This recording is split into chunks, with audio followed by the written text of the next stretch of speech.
எப்பவும் ஒரே மாதிரி பூரி செய்யாம இந்த மாதிரி ஹெல்த்தியா ஒரு டைம் பாலாக் பூரியை ட்ரை பண்ணி பாருங்க. டேஸ்ட் சும்மா அல்டிமேட்டா இருக்கும்.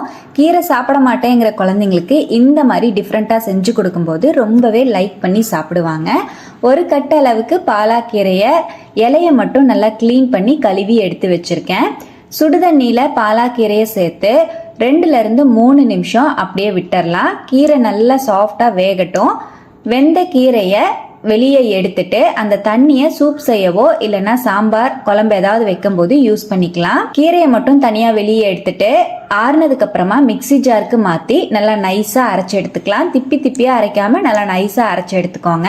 கீரை நல்லா இந்த அளவுக்கு அரைபட்டு வந்ததுக்கு அப்புறமா பாத்திரத்துல 3 கப் அளவுக்கு கோதுமை மாவு சேர்த்து 1 டீஸ்பூன் உப்பு, 1 டேபிள் ஸ்பூன் காஞ்ச வெந்தய கீரையை சேர்த்து ஃபர்ஸ்ட் நல்லா மிக்ஸ் பண்ணி விட்டுட்டு இதோடவே நம்ம அரைச்சு வச்சிருக்கிற பாலாக் கீரை பேஸ்டையும் சேர்த்து நல்லா மிக்ஸ் பண்ணி விட்டுக்கலாம். தண்ணி எதுவும் சேர்க்காம கீரையிலேயே மாவை நல்லா பிசைஞ்சுக்கலாம். தேவைப்பட்டுச்சுன்னா கீரை அரைச்ச மிக்சி ஜாரை அலசி கொஞ்சமா தண்ணி சேர்த்து நல்லா டைட்டான மாவா பிசைஞ்சுக்கலாம். பூரிக்கிங்கிறனால டைட்டான மாவா பிசைஞ்சுக்கிறேன். நீங்க சப்பாத்தி செய்யற மாதிரி இருந்தா சாஃப்டான மாவா பிசைஞ்சுக்கோங்க. ஒரு 5 நிமிஷம் மாவை நல்லா பிசைஞ்சிட்டு அப்படியே ரெஸ்ட் விட்டுறலாம். ஒரு 10 நிமிஷத்துக்கு மாவை மூடி போட்டு வச்சுறேன். மாவு மேல காயாம இருக்கிறதுக்காக கொஞ்சமா எண்ணெய் தடவி மாவை பிசைஞ்சு அப்படியே மூடி வச்சிடலாம். 10 நிமிஷம் கழிச்சு மாவை பிரிச்சு குட்டி குட்டி பால்ஸா உருட்டி எடுத்துக்கலாம்.